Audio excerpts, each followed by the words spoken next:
Donc, en réalité, on va le prendre d'une certaine façon, même quand tu considères le fait que Jésus va revenir, ce qu'on appelle la deuxième venue de Christ. Dans l'Évangile de Matthieu, regarde au chapitre 24 avec moi, tu as déjà lu cela, mais Jésus nous avertit que même concernant sa deuxième venue, les gens ne vont pas vraiment réaliser ce qui est devant eux, le temps, le moment, la situation. Ils vont être surpris par cela.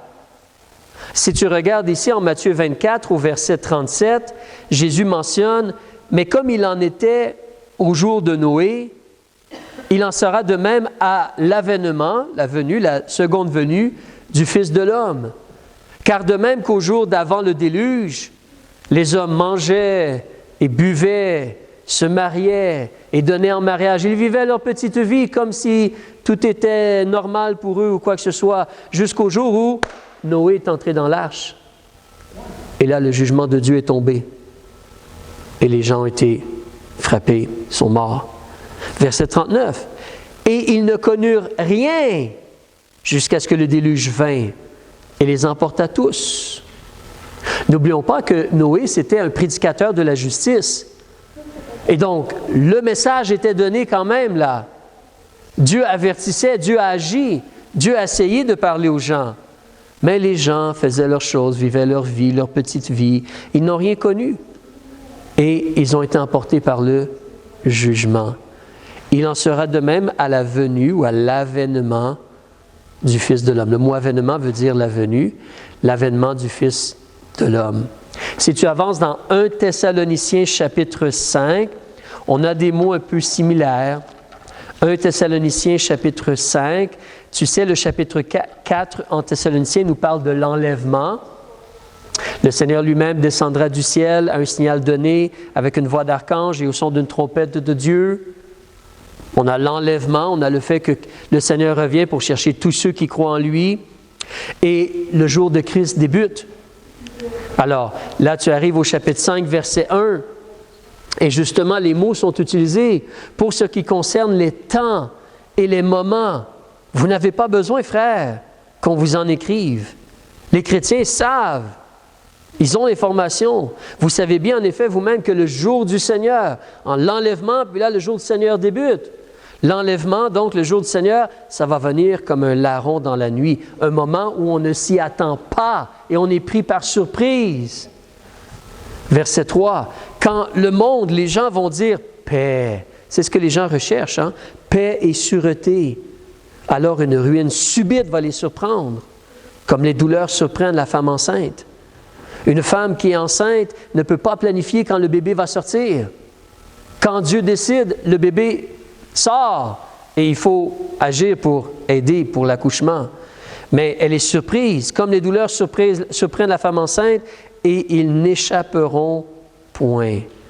Alors au verset 4, là, vous n'êtes point, nous les gens sauvés, c'est différent. Mais le monde en général ne réalise pas, ne semble pas être capable de reconnaître les temps et les saisons. Ce n'est pas que Dieu n'est pas clair, ce n'est pas que Dieu ne donne pas des signes ou de l'information.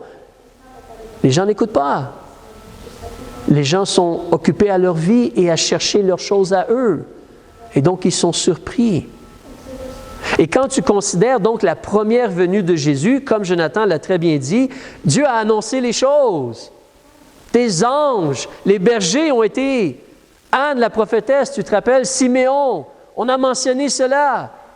Mais environ peut-être 2 ans après, quand on regarde Matthieu chapitre 2, quand les mages sont venus, alors on va parler plus de cela. Mais donc, il y avait de l'information, il y avait même des signes, mais la populace, le monde en général, ne semble pas avoir réalisé ce qui était devant eux. Donc, Matthieu chapitre 1, regardons cela un peu ensemble. On va débuter même avec des gens qui sont comme des croyants, qui sont croyants. On va débuter avec Marie, parce que c'est le verset 18. Alors, chapitre 1, verset 18, lorsqu'on regarde la situation, est-ce que Marie a tout compris vraiment ce qui se passait? Verset 18, la naissance de Jésus-Christ arriva ainsi. Marie, sa mère, ayant été fiancée à Joseph, se trouvant enceinte par la vertu. Le mot vertu ici, c'est comme la puissance. Par la puissance du Saint-Esprit, avant qu'ils eussent été ensemble. Je ne vais pas aller dans tous les détails, mais toi et moi, ou de nos jours, quand les gens se marient, c'est un peu différent, mais dans le temps de la Bible, lorsque des gens juifs se mariaient, oui, des fois, c'était des choses, les parents se parlaient ensemble et c'était organisé, mais surtout, il y avait des étapes. Donc, quand on disait, OK, toi, tu maries telle personne, il y a comme un contrat d'écrit, il y a un engagement, et tu ne te maries pas tout de suite, là. Non, ça veut juste dire que vous appartenez l'un à l'autre. Mais ensuite, il y a les autres choses, la préparation, les choses, et ainsi de suite. On avance. Mais ils étaient fiancés, mais ils n'ont pas été ensemble. Et donc, on sait, c'est la puissance du Saint-Esprit, c'est une vierge qui est devenue enceinte. Mais est-ce que Marie a tout compris vraiment ce qui se passait présentement dans ce temps-là? Faisons un saut dans Luc chapitre 1. On a un peu d'informations, évidemment, en Luc chapitre 1. Alors, quand l'ange se présente devant Marie, elle a un ange même qui vient lui parler. Alors, au verset 30 du chapitre 1 dans l'Évangile de Luc, l'ange lui dit, « Marie, ne crains point, car tu as trouvé grâce ou faveur devant Dieu. Tu vas concevoir, tu vas enfanter un fils, et tu vas appeler son nom Jésus. Il sera grand, il sera appelé Fils du Très-Haut. Et le Seigneur Dieu lui donnera le trône de David, son père. C'est le Messie. Il va régner éternellement sur la maison de Jacob. Comment est-ce qu'un homme peut-il régner éternellement? Il devient divin donc, ou il est divin. Et il n'y aura point de fin à son règne. Et Marie ne comprend pas tout. Marie dit à l'ange, « Comment cela se fera-t-il? » Pour elle, c'est surtout, « Mais moi, je n'ai pas de mari, là. Moi, je ne connais pas d'homme. Je ne peux pas avoir un enfant, là. Comment cela va se faire? » Elle n'a peut-être pas tout saisi concernant son fils, c'est Dieu fait chair, et ainsi de suite. Mais comment moi je vais faire pour avoir un enfant? Et l'ange lui répondit, « Le Saint-Esprit viendra sur toi. Et la puissance du Très-Haut. » Tantôt, on avait parlé de la vertu, mais là, c'est le mot puissance. La puissance du Très-Haut va te couvrir de son ombre. C'est pourquoi aussi le Saint-Enfant qui naîtra de toi sera appelé le Fils de Dieu. Et voilà, Élisabeth, ta parente, a aussi conçu un fils en sa vieillesse. Et c'est ici le 6e mois de celle qui était appelée stérile. Car rien n'est impossible à Dieu. Est-ce que Marie a tout compris? Verset 38, Marie, elle a dit, gloire à Dieu, un très bon exemple. Je suis la servante du Seigneur, qu'il me soit fait selon ta parole. Et l'ange se retira d'auprès d'elle. Est-ce qu'elle a tout compris? Non. Mais elle a les paroles de Dieu à travers l'ange. Elle a les paroles de Dieu. Et elle semble croire ce que Dieu dit, accepter ce que Dieu dit, se soumettre, s'attacher même à ce que Dieu dit. Et elle va agir selon. Elle va agir selon. Est-ce que des fois elle a des questions? Certainement. Vous connaissez un peu l'histoire. Dans la suite des choses, même au chapitre 2 en Luc, tu vois que quand Simon va leur parler et tout, elle garde cela en tête et elle réfléchit, elle pense. Et quand Jésus, à 12 ans, il est resté dans le temple, elle a réfléchi sur cela. Donc, elle n'a pas tout compris. Mais les paroles de Dieu qu'elle a entendues ici, elle les a crues, elle les a acceptées et c'est devenu comme un rocher, une chose auquel elle s'attachait et elle vivait d'après ou selon, elle a accepté de devenir enceinte, même si elle n'était pas avec son mari, puis tout cela. Retournons dans Matthieu, regardons Joseph. Vous connaissez un peu l'histoire, mais est-ce que Joseph a tout compris? Quand Joseph a remarqué que sa femme, elle était sa fiancée, elle commençait à avoir un ventre. Et c'est un bébé. Tu vois dans Matthieu chapitre 1, verset 19, Joseph n'a pas compris. Et pour Joseph, donc, OK, ça, ce n'est pas une bonne chose, là. OK, qu'est-ce que je vais faire maintenant, là? Là, on a un problème, là. On a un problème, là. Je dois faire quelque chose. Donc, Joseph, son époux, étant un homme de bien et ne voulant pas la diffamer, il ne voulait pas qu'on parle mal d'elle ou qu'elle se fasse lapider, secrètement, il voulait l'en renvoyer. on annule tout parce que tu es enceinte probablement d'un autre homme, et donc non, on ne va pas faire cela, tu as fait l'adultère ou quoi que ce soit, la fornication. Donc, non, il voulait la renvoyer secrètement. Il n'a pas réalisé ici que Dieu est en train de faire quelque chose. Évidemment, ce que Dieu est en train de faire n'est jamais arrivé auparavant. Donc, c'est extraordinaire. Alors, vraiment, on ne peut pas lui en vouloir, mais on nous dit que Dieu intervient et Dieu permet qu'un ange lui apparaisse en songe et lui parle. Donc, lui aussi, il a un message personnel de Dieu. Joseph, fils de David, ne crains point de prendre Marie pour ta femme, car ce qui a été conçu en elle, ça ne vient pas d'un autre homme. Elle n'a pas fait le péché. C'est l'Esprit de Dieu qui agit, qui a agi. Elle va enfanter un fils et tu vas l'appeler Jésus. C'est lui qui va sauver son peuple de leurs péchés. Et tout cela va arriver, ou or tout cela arriva, afin que s'accomplisse ce que le Seigneur avait dit en ces termes par le prophète. Là, Matthieu ajoute ceci, ce n'est pas l'ange qui a dit cela. « Voici la Vierge sera enceinte et elle enfantera un fils et on le nommera Emmanuel, ce qui signifie Dieu avec nous. » Tout cela est arrivé, on nous dit, le narrateur, Matthieu, parce que c'était l'accomplissement de la parole de Dieu. Mais Joseph, donc, est-ce qu'il comprend tout ce qui est en train de se produire devant lui? Non. Mais cependant, Joseph a des paroles de Dieu, un message personnel. Et qu'est-ce qu'il fait avec la parole de Dieu? Verset 24. « Quand Joseph se réveille de son sommeil, il a fait comme l'ange du Seigneur lui avait commandé. Et il prit sa femme. Mais il ne la connut point, jusqu'à ce qu'elle eût enfanté son fils premier-né. Et, comme le message a dit, il l'a appelé Jésus. » Joseph ne comprend pas tout non plus, mais il reçoit les paroles de Dieu, il les accepte, il se soumet aux paroles de Dieu, même si ça semble vraiment comme « mais on ne fait pas cela normalement ». Mais il se soumet aux paroles de Dieu et même il s'y attache, puis il agit selon. Même dans le verset, tu peux voir qu'il choisit donc de faire certaines actions comme de se retenir parce qu'il veut faire ce qui est bien. Mais surtout, il s'attache aux paroles de Dieu et il veut agir selon les paroles de Dieu qu'il a. Il ne comprend pas tout. Alors, si on regarde ensuite, là on arrive vers le chapitre 2, Jonathan parlait de cela, on parle de la populace là, les autres Israélites, les gens, surtout à Jérusalem, mais en Israël. Alors, on nous parle au verset 1 du chapitre 2, Jésus, il est né à Bethléem de Judée, au temps du roi Hérode. Des mages d'Orient arrivèrent à Jérusalem. Donc, la ville de Jérusalem en tant que telle, on arrive avec le message, des gens cherchent le roi des Juifs, d'après le verset 2. Ils mentionnent qu'ils ont vu son étoile en Orient, puis là, ils veulent adorer le roi des Juifs. Le verset 3 nous donne l'état d'âme des gens. Le roi Hérode, l'ayant appris, en fut troublé, et tout Jérusalem avec lui. Est-ce que les gens s'attendaient à ce que le Messie vienne?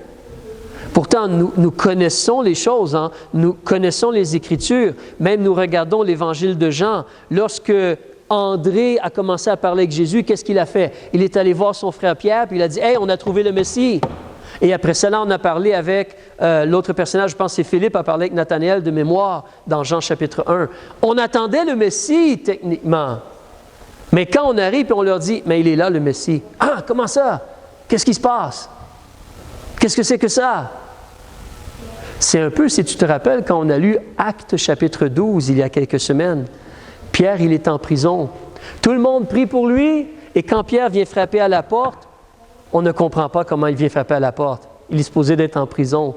Alors, donc, les gens sont surpris, hein?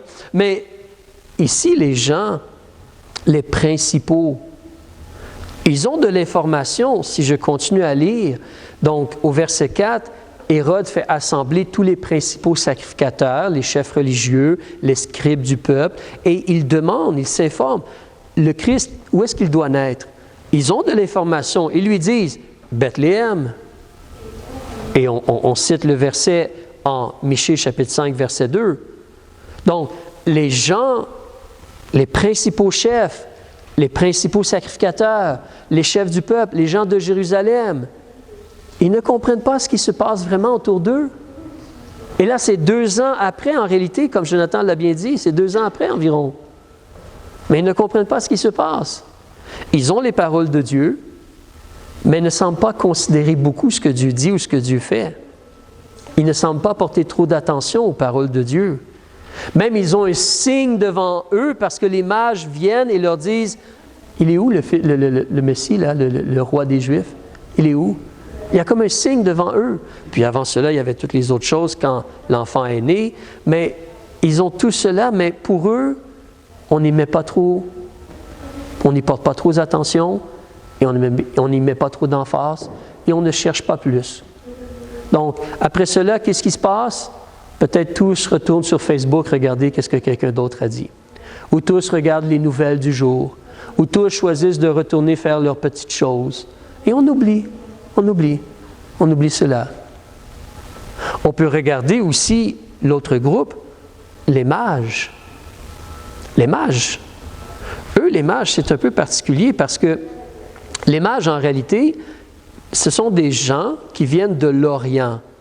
Bon, peut-être de Babylone, peut-être moins loin que Babylone, mais ils viennent de l'Orient, ils viennent de l'Est. Et ce sont des mages, hein, donc c'est des gens qui sont dans l'astrologie, peut-être oui, dans la sorcellerie, dans les choses de religion de ces endroits-là, les fausses religions de ces endroits-là. Mais les mages ont quelque chose. Alors, on ne sait pas tout ici, on voit ce qu'on lit, mais les mages semblent avoir un peu d'information. Et de l'information qui se rapporte à une vérité. Si tu veux garder ton doigt ici, recule avec moi dans le livre de Nombre, dans l'Ancien Testament, juste pour une petite chose. Nombre, chapitre 24, s'il te plaît, vers le verset 17, à la page 215. Tu as peut-être déjà lu ce passage-là ou entendu quelqu'un parler de ce passage-là. Chapitre 24, verset 17, c'est une prophétie concernant une étoile.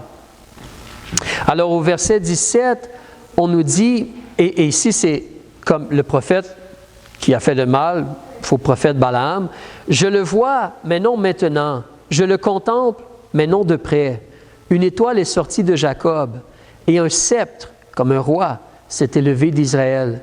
Il frappera les 2 régions de Moab, il détruira tous les enfants du tumulte. » Verset 18. Édom sera possédé, le pays juste en dessous de Moab. Édom sera possédé. Séhir sera possédé par ses ennemis. Et Israël agira vaillamment. Édom et Séhir, c'est la même chose. C'est juste 2 façons de dire le pays des Édomites ou les descendants d'Ésaü, la montagne de Séhir. D'accord? Ça se rapporte à la même chose. Israël agira vaillamment, verset 19, et celui qui vient de Jacob, donc quelqu'un comme un roi, il va dominer et extirper les réchappés des villes, agir. Donc, on te parle d'une étoile ici. Certains gens pensent que peut-être ça parle du Messie. C'est très possible que ça parle simplement de David aussi, qui est venu et qui a établi le royaume. Il a justement été à la guerre contre Moab et Édom et a mené un royaume et tout cela. Mais il y a cette chose-là ici. Aussi, nous savons que Daniel était à Babylone et Daniel a instruit beaucoup de gens. Donc, il est possible que les mages avaient certains des livres de Daniel et ont regardé des choses. Les Juifs ont été exilés vers Babylone ou vers l'Est, vers l'Orient, et donc ils ont probablement partagé des choses avec les gens qui étaient là. Alors, les mages en tant que tels, lorsque tu reviens en Matthieu chapitre 2, on n'a pas toute l'information. Peut-être qu'eux, ils avaient un peu des écrits ou des prophéties de Dieu concernant un personnage, un Messie. Alors, mais là, ils ont été vers quelque chose, puis là, c'est l'étoile qui semble les avoir influencés ici, où ils ont suivi l'étoile, ils ont vu l'étoile, comme ils disent. Une chose qui est certaine, c'est que leur information n'est pas complète. Parce que là, ils arrivent à Jérusalem, puis ils ne savent plus quoi faire. Il leur manque de l'information. Et justement, on leur dit, c'est à Bethléem qu'il doit naître. Donc, ils n'avaient pas toute l'information, mais ils avaient certaines choses. Et Dieu, dans sa grâce, veut que tous les gens le connaissent, donc Dieu agit. D'ailleurs, dans l'histoire, si on regarde, et tu connais un peu, mais si tu avances vers le verset disons 8, alors on les envoie vers Bethléem et au verset 9, ils ont entendu le roi, ils ont été, puis là on te dit que l'étoile, donc la même qu'ils avaient vue en Orient, avant de quitter peut-être ou en quittant, là ils la voient de nouveau, puis là elle va devant eux, jusqu'à ce qu'étant arrivée sur le lieu où était le petit enfant, elle s'y arrêta. Donc, Dieu utilise l'étoile pour les diriger. Or, à la vue de l'étoile, ils sont remplis d'une très grande joie. Alors, c'est particulier. Mais Dieu semble avoir fait quelque chose, justement, d'extraordinaire pour les diriger vers vraiment le personnage qu'il cherchait, le Messie. Dieu est à l'œuvre. Il les a menés directement à travers, pas un ange ici, mais comme une étoile. Il les a menés directement au Messie, à moins que c'était un ange dans le ciel qui reflétait une gloire, puis eux pensent que c'était une étoile. Mais ça, c'est une autre paire de questions. La Bible nous dit que c'est l'étoile ici, donc on va rester avec ce que la Bible dit. Mais l'étoile, donc, et la brillance, ils ont suivi, puis ils ont vu. Mais remarque qu'en toute chose, ça demeure le fait que Dieu agit, Dieu parle, ou Dieu donne ses paroles, et les gens doivent recevoir, doivent accepter, doivent agir selon les paroles de Dieu, selon la révélation de Dieu. Il y a un dernier personnage qu'on peut regarder avant de terminer, c'est le roi lui-même, M. Hérode. Qu'est-ce qu'Hérode a fait? Comment il a agi? Vous connaissez l'histoire. Lui, Hérode, c'était très clair. Il ne voulait pas la parole de Dieu, il ne voulait pas Dieu, il voulait lui-même être le roi. Donc, il a agi. Alors, il a été troublé quand il a entendu « Comment ça, il y a un autre roi? » Vous connaissez un peu l'histoire, je crois, mais Hérode n'était pas un Juif. Donc, il n'avait pas le droit d'être roi des Juifs. Les Romains l'ont aidé à être le roi sur les Juifs. Mais ce n'était pas un descendant de David, ni un vrai Juif qui pouvait avoir le royaume sur les Juifs.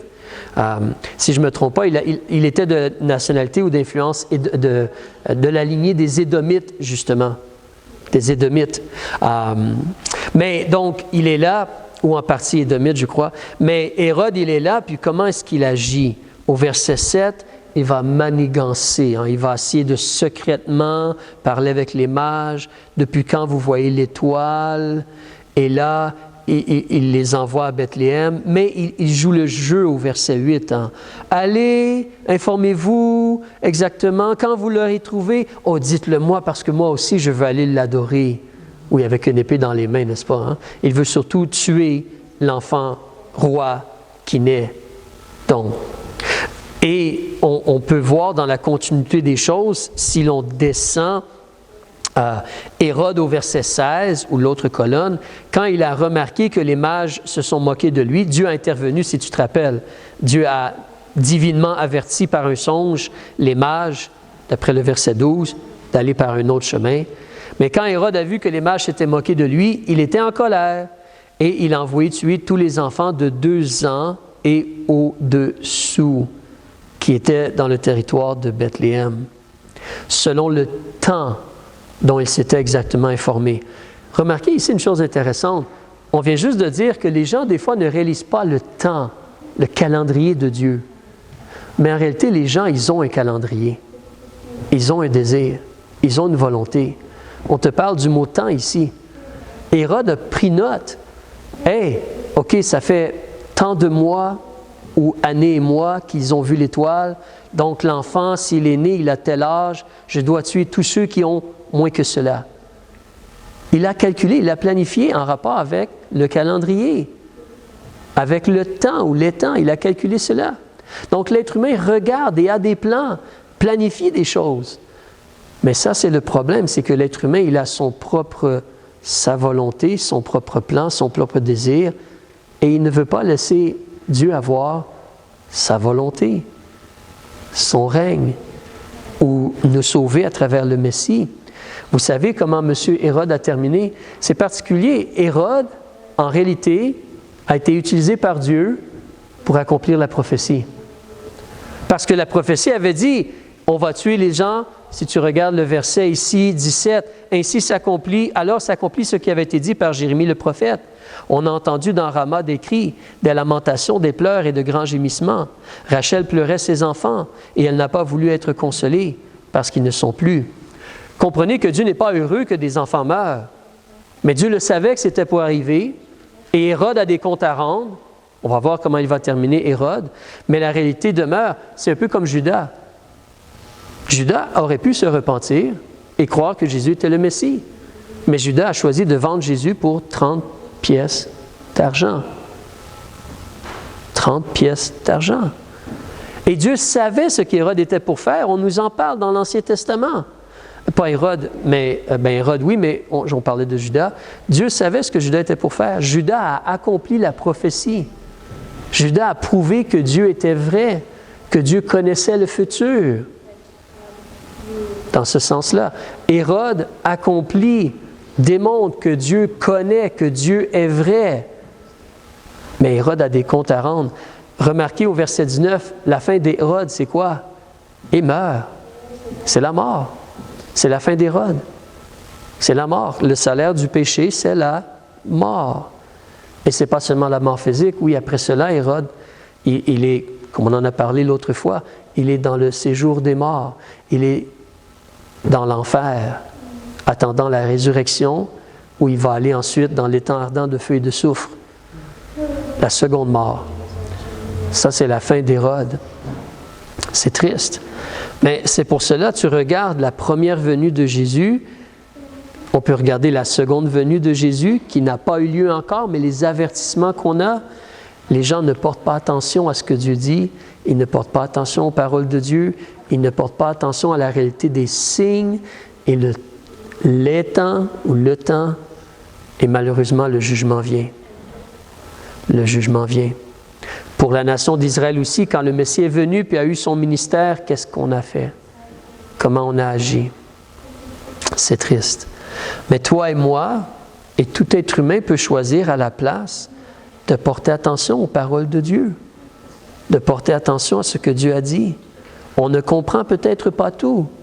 On a probablement des questions, des incertitudes, mais les vérités de Dieu, les paroles de Dieu, on s'y attache, on les reçoit, on les applique dans notre vie, on agit selon.